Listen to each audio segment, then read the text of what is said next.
बंधुओं, सबको नमन, प्रणाम, आशीर्वाद देते मैं आपसे अनुरोध करना चाह रहे हैं। अभी हमको ये बताया गया अनुसंधान क्यों कैसे, उसके पहले ये भी बताने को कहा है कि यथास्थिति में हमको क्या परेशानी हो। ये बात, इस बात पर हमको बात करने के, कुछ कहने के लिए कहा।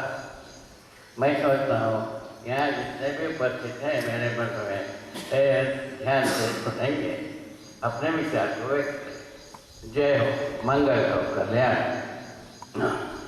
मूल मुद्दा ये यथास्थिति ये है, हम सब ज्ञानी विज्ञानी अज्ञानी के रूप में स्पष्ट करनी।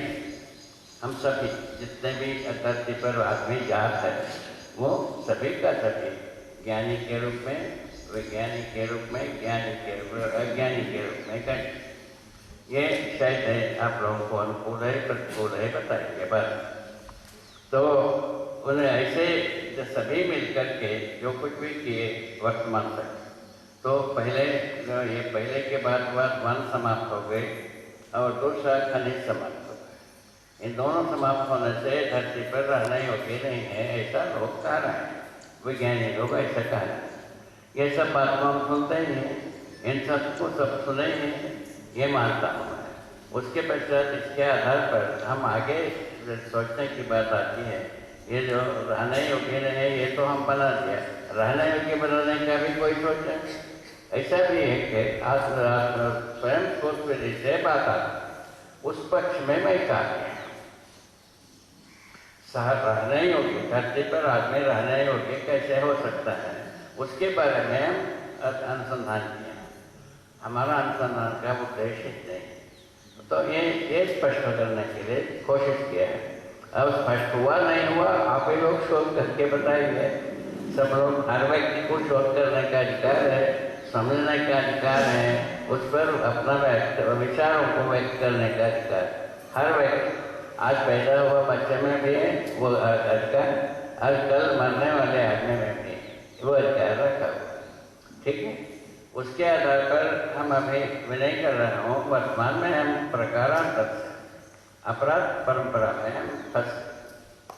तो पहले, इसके पहले हमारे बुजुर्गों ने ये भी लिखे दिए, वेद विचार में लिखे दिया है कि भक्ति विरक्ति से कर। अभी मैं भौतिकवाद आया, ये आदमी को उस जगह में पहुंचाया, पहले से आदमी जात प्रलोभन से ग्रसित रहा है।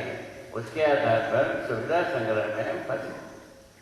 सुविधा संग्रह के चलते ये धरती के खनिज वन ये दोनों ध्वस्त हो गए। ध्वस्त होने के फलस्वरूप ऋतुकाल जो है ना परिवर्तन हो गया, प्रतिकूल होता गया धीरे धीरे, और धरती भी मैल हो गई। धरती में भी विज्ञानी लोग कह रहे हैं कि भाई 15 डिग्री ऊष्मा बढ़ गई धरती में, और 15 डिग्री बढ़ने के पश्चात आदमी इस धरती पर रहेगा, ऐसा कहा है। तो अभी ये 15 डिग्री कैसा ऊष्मा बढ़ गई, पहले सन 50 के पहले बताते रहे विज्ञानी लोग कि धरती ठंडा हो, अब 50 के बाद गर्म हो रहा। ये कहाँ से गर्म हो गए, इसके बारे में शोध किया तो पता चला कि ये कोई देश हजारों बार ये न्यूक्लियर टेस्ट किए धरती, ये सभी धरती मिलकर के तो 2-3 हजार बार न्यूक्लियर टेस्ट हो धरती में ही हुई। इन सबको नापते क्या चीज़ है, ऊष्मा को नापते, कितना ऊष्मा पैदा है।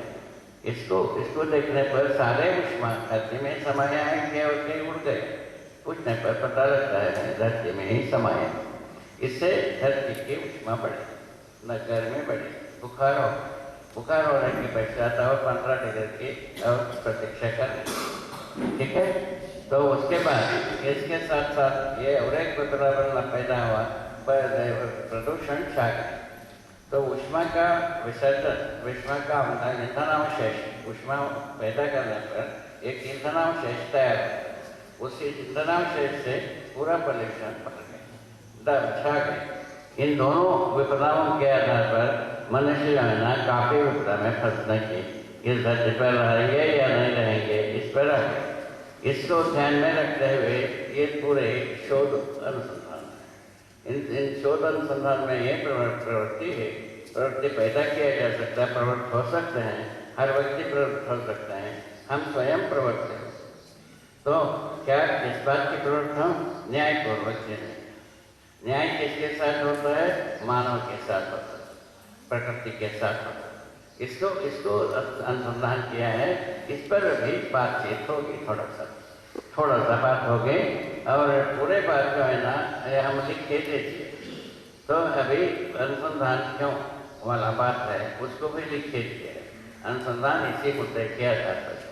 तो धरती रहने योग्य नहीं है, इसको हम बना लिया आसानी से, किंतु रहने योग्य भी बनाने का कार्य है, उसको अनुसंधान नाम दिया।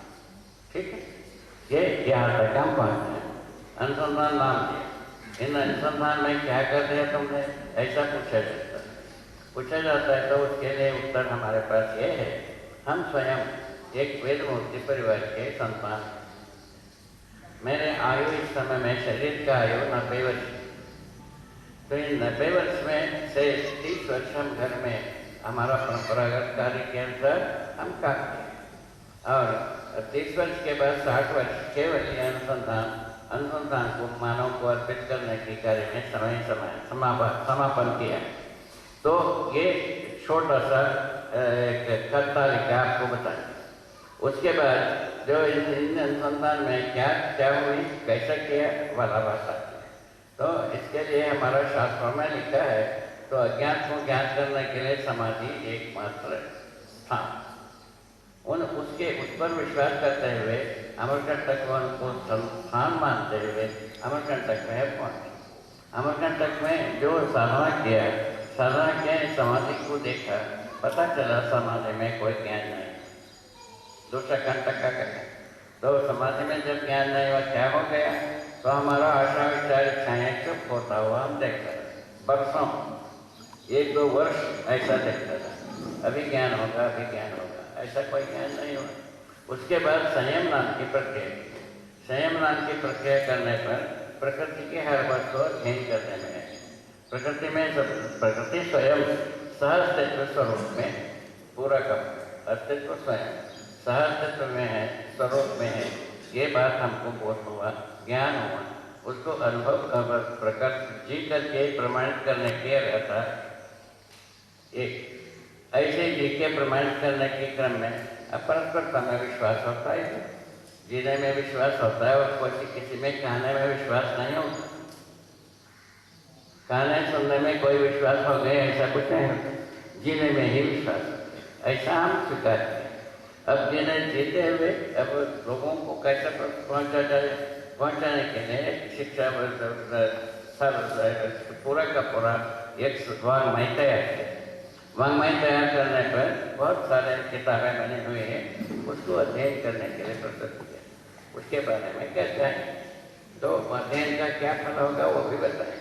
हम जो समझने को ये बताया जाएगा, मानव समझदार और इन सब अनुसंधान विधि से समझदार होने में क्या उपलब्धि हुई, समाधान सभी आयामों के लिए, कोणों के लिए और परिप्रेक्ष्यों के लिए समाधान उपलब्ध हुए। समाधान को जब प्रकाशित करने लगे, लोगों में कोई ऐसा लगा कि हमको भी चाहिए, ऐसा होते होते यहाँ तक हम आए।